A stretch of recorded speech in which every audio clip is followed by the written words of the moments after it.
ENB awards में UP तक की तो UPTAK.in को मिला बेस्ट रीजनल वेबसाइट का अवार्ड। आपका बहुत बहुत शुक्रिया।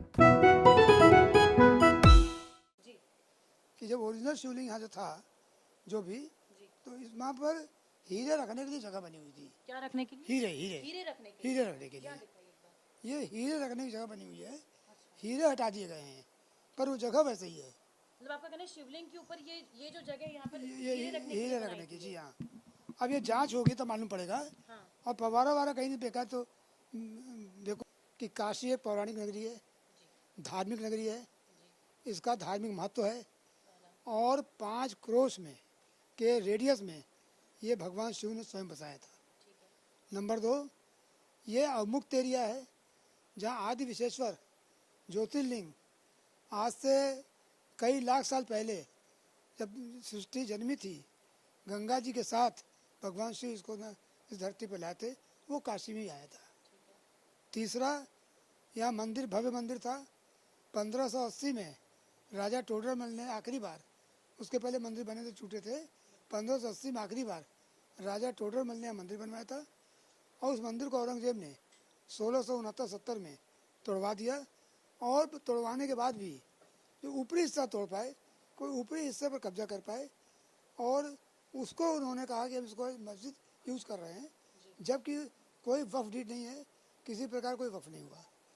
और चौथी बात, जो कमिश्नर रिपोर्ट अभी आई है उस कमिश्नर रिपोर्ट में भारी मात्रा में सब जिक्र है किस तरह से मंदिर के अवशेष मिले हैं। यहाँ की जो इसकी पश्चिमी दीवार है, पूरा का पूरा दीवार साफ साफ देखने से मालूम पड़ती है कि हिंदू मंदिर दीवार है। वहाँ पर शिवलिंग मिला है, शिवलिंग को इन्होंने अगल बगल दीवार उठा के ढक दिया था। तो हम लोग की डिमांड ये कि इसको हटाया जाए और मालूम पड़े कि शिवलिंग कहाँ से कहाँ तय गए और उसकी ऊंचाई कितनी है, लंबाई कितनी है। और कोर्ट को ये बतलाना है, जो इनका कहना है कि रिलीजियस कैरेक्टर ये मस्जिद है, तो हमारा कहना है कि 15 अगस्त 1947 को इसका रिलीजियस कैरेक्टर हिंदू मंदिर का था। और जो सबसे बड़ी बात इसमें लगाई है, दीन मोहम्मद का केस चला था 1936 में, उसमें 16 गवाहों की गवाहियाँ हुई थी और उन सब ने गवाही कोर्ट के सामने दिया था और वो अनचैलेंज्ड है, जिसमें कहा था कि यहाँ इसी जगह पर हम पूजा करते हैं, जो कि इस जो बिल्डिंग है इसका निचला हिस्सा है। वहाँ पर आपने उस कमीशन की रिपोर्ट का जिक्र किया जो वाराणसी कोर्ट में सबमिट की गई और आपने साथ ही साथ उन दीवारों का भी जिक्र किया। ये तस्वीर है, आप यदि एक बार समझा पाए तो, कि इसमें ही पाया गया है मंदिर के अंदर भी और मंदिर उस मस्जिद के भीतर भी, कि तस्वीर के ऊपर जो रिपोर्ट सबमिट की गई है इस दीवार के ऊपर त्रिशूल, कमल के फूल और स्वस्तिक इस सभी तरह के निशान पाए गए हैं। तो आप तस्वीर के जरिए हमें समझा पाए तो।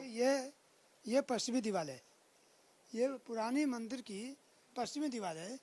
जो पश्चिमी दीवार पूरी की पूरी सारी की सारी कलाकृतियाँ सब मंदिर की है।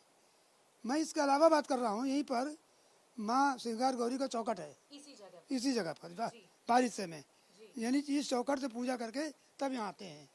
और ये जो पूरी दीवार आप देख रही हैं जिसको ये तूप रखा हुआ है, ये टूटा हुआ जो दीवार इसके ऊपर रखा हुआ है और तूप के अंदर एक जो शिखर हिंदू मंदिर का वो है, यानी पुराने हिंदू मंदिर के शिखर के ऊपर ये तूप रख दिया गया है। यानी कि जो गुम्बद की बात कर रहे हैं, गुम्बद, इस गुम्बद का भी जिक्र किया गया उस रिपोर्ट में कि 3 गुम्बद और इसके नीचे तीनों गुम्बद के नीचे पुराने शिखर हैं। और जब नीचे देखेंगे तो मालूम पड़ जाएगा और अंदर उसकी फोटो आई है तो बात करेंगे। दूसरी तस्वीर मैं आपको दिखाना चाहूंगी सर, ये वो तस्वीर है जो काफी हम लोग देख सकते हैं कई दिनों से। यहाँ पर ये कहा जा रहा है हिंदू पक्ष की तरफ से कि ये है शिवलिंग और ये कहा जा रहा है मुस्लिम पक्ष की तरफ से कि शिवलिंग नहीं है, ये एक फाउंटेन है। लेकिन जब हमने ASI के जो पूर्व निदेशक है उनसे बात की तो उनका ये कहना था कि यहाँ पर ऊपर जो ये दिख रहा है ये चिपकाया हुआ कुछ लग रहा है और ये मूल रूप से शिवलिंग ही था। इसको आप किस तरह से कोर्ट में पेश करने वाले हैं, क्योंकि ये सबसे ज्यादा विवादों में है? देखिए ऐसा है, जहाँ तक मेरी इन्फॉर्मेशन है कि जब ओरिजिनल शिवलिंग यहाँ जो था जो भी, तो इस वहाँ पर हीरे रखने के लिए जगह बनी हुई थी। क्या रखने के लिए? हीरे रखने के लिए ये हीरे रखने की जगह बनी हुई है। हीरे हटा दिए गए हैं पर वो जगह वैसे ही है। मतलब आपका कहना है शिवलिंग के ऊपर ये जो जगह यहाँ पर हीरे रखने की जी हाँ। अब ये जांच होगी तो मालूम पड़ेगा। और फवारा वारा कहीं नहीं फेंका तो देखो 1991 एक्ट का जिक्र करता है, तो उस पे आप किस तरह से जवाब देंगे? क्योंकि इस एक्ट के बारे में कई बातें की जा रही है और कहा जा रहा है कि इस पूरे मामले में इस एक्ट का वायलेशन हो रहा है। भाई 91 एक्ट का वायलेशन तब होगा जबकि 91 एक्ट अप्लाई करेगा। उसमें वर्ड लिखा है, ये तो नहीं लिखा है कि आप मुंह से कह दे मस्जिद है तो मस्जिद है, या आप या your right is supreme right, या हिंदू का राइट कोई राइट ही नहीं है। आप कह रहे हो मस्जिद है, मैं कह रहा हूँ मंदिर है, तो डिसाइड तो होगा कि मंदिर की मस्जिद है। तो रिलीजियस कैरेक्टर मालूम कैसे पड़ेगा? और एक्ट में लिखा religious character of the building, तो रिलीजियस कैरेक्टर को मालूम करना है। तो रिलीजियस कैरेक्टर 15 अगस्त 47 को, जैसा मैंने भी आपको बताया कि लोगों ने बयान दिया है 36 में कि हम पूजा करते हैं। 42 में फर्स्ट अपील डिसाइड हुई हाईकोर्ट से, और कोई एविडेंस नहीं है कि 42 के बाद 47 तक कोई चेंज हुआ है। वीडियो जर्नलिस्ट मनीष झा के साथ दिल्ली से तेजरी पुरंदरे।